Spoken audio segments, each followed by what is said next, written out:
Korang perasan tak lanskap politik kita sekarang macam tengah fasa tenang sebelum ribut?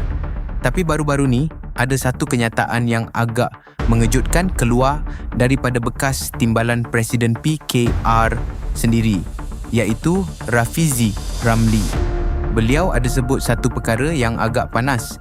PKR ada risiko besar untuk lenyap atau hilang daripada radar pasca era Anwar Ibrahim kalau parti tu tak berubah sekarang. Menarik kan? Jom kita sembang pasal benda ni. Okey, kenapa Rafizi cakap macam tu?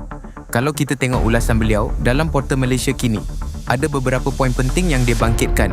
Pertama, Rafizi nampak fokus PKR sekarang ni macam terlalu berpaksikan kepada satu figura sahaja, iaitu Datuk Seri Anwar Ibrahim.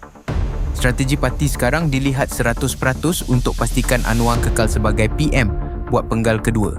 Betul, tak salah nak sokong pemimpin utama, tapi realitinya politik ni ada had masa. Sampai satu tahap, persoalan tentang siapa seterusnya tetap akan muncul.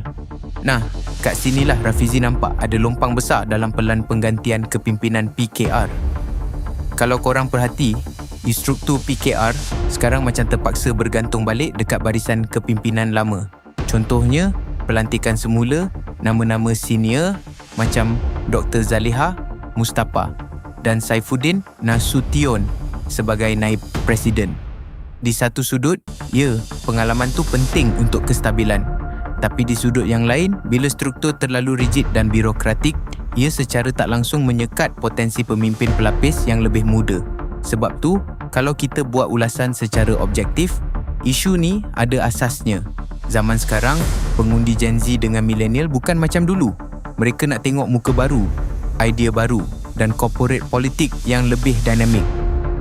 Kalau sesebuah parti tu nampak terlalu lama dan susah nak terima perubahan, memang susah nak pancing selera anak muda. Sebab itu jugalah, kalau korang perasan, Rafizi sendiri bersama Nik Nazmi dah ambil keputusan untuk keluar daripada PKR dan Parlimen pada pertengahan Mei lepas. Mereka tak duduk diam, sebaliknya tengah gerakkan satu wadah politik baru yang dinamakan Parti Bersama. Pendekatan parti baru ni memang nampak berbeza sebab mereka nak tonjolkan pimpinan muda secara total.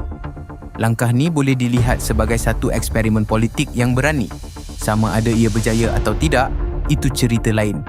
Tetapi ia membuktikan yang Rafizi cuba bawa alternatif dan keluar daripada kepompong politik cara lama. Jadi, apa kesimpulan yang kita boleh buat dekat sini?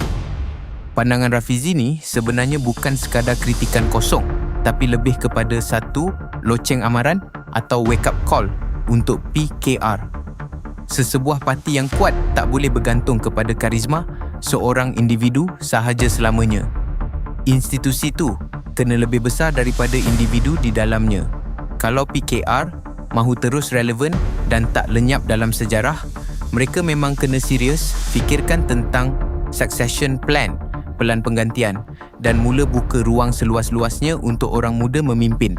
Tapi, apa pendapat korang pula? Korang rasa ramalan Rafizi ni betul-betul akan terjadi? Atau PKR ada strategi lain yang kita tak nampak? Cuba korang komen kat bawah. Jangan lupa like, share dan subscribe untuk video macam ni lagi. Kita jumpa lagi dalam video seterusnya. Ciao!